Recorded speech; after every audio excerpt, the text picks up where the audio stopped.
Welcome to today's segment, Ask an Attorney, brought to you by Peter Morgan with Morgan Law. Today we're going to be talking about title searches. A very important part of my job in helping people with real estate transactions is to order and review title searches. And I often get asked what's involved in a title search and why is it so important. Well, one practical consideration is you need to get title insurance in most, really basically all situations where you're going to be purchasing real estate. And in order to get title insurance, you are going to have a title search. So what does a title search consist of? A title search is actually sort of a broad name for a lot of different types of searches that are going on at the same time. An attorney often conducts a title search, or in some cases it may be a paralegal or somebody else that is very experienced in reviewing property matters, but you definitely want to make sure it's somebody who knows what they're doing, who's a lot of experience with it. So when we're conducting a title search, we're looking first of all at who actually owns the property, because obviously in a purchase situation, or really even in a refinance situation, it's important for the title insurance company's benefit and anybody else's to confirm who actually owns the property. That's important. And so we are checking with the Register of Deeds to make sure that we feel like the party that's supposed to own the property actually does. That's maybe the most important part of it. Also related to a title search will be questions about what other liens or other encumbrances might be upon the property. That sounds sort of fancy, so let's break that down a little bit more. When we're talking about a lien, that simply means something which has been recorded with the Register of Deeds typically that will actually impact on ownership. It actually is security for some type of monetary obligation, most typically.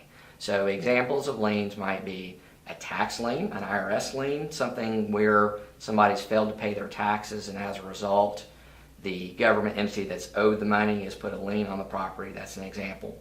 There are judgment liens, which is the result of somebody in a civil court obtaining a judgment against the person that owns the property. That amount, is secured by that lien. The most common, though, would actually be a form of mortgage, or what we call a deed of trust in North Carolina. That is another type of lien.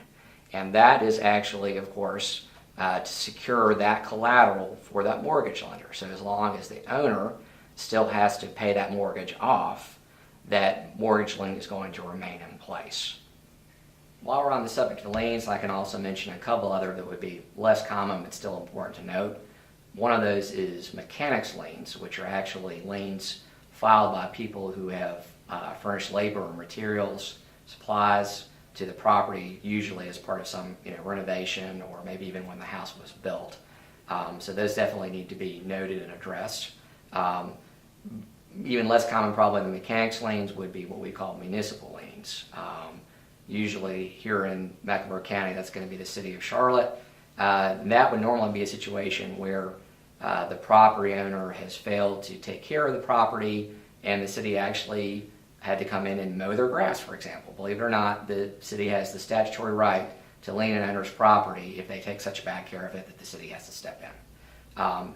Interesting thing about those is, and this gets actually asked a fair amount, those types of liens actually apply to any property that owner owns within the municipality. So if you have a bank, for example, that owns 500 properties in Charlotte that are bank owned, any one of those needs to have their grass cut. That can impact on all of them. So those can be a little tricky to deal with at times, but something definitely needs to come up in the context of a title search.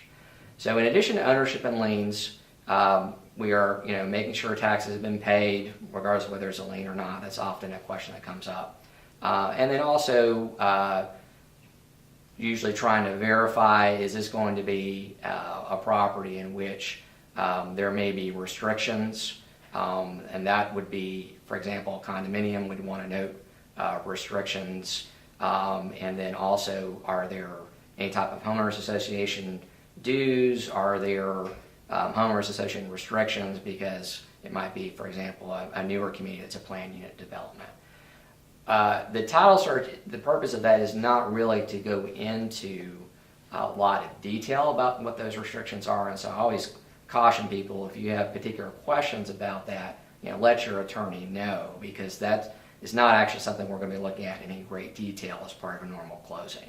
But we do need to report them. We do need to let the title insurance company know those are out there, because actually HOA dues can give rise to a lien in themselves, and unfortunately in certain limited circumstances an HOA could even foreclose on a lien and take ownership of the property, which is why we have to pay such careful attention to it. So just to kind of summarize what we've been talking about today on today's topic of title searches. Title searches are really a collection of different types of searches of different property records, tax records, etc. They're necessary for title insurance, but they're also just a really good idea, and they include verifying ownership, determining whether there are unpaid taxes or other sources of liens on the property, what those liens are, how much they are. And then a third important part would be, are there any restrictions or a homeowners association that would impact on the property? Because again, HOA dues could actually be in themselves a source of a lien that could result in some title problems down the road. So that concludes today's discussion about title searches. I hope you found this talk informative and entertaining.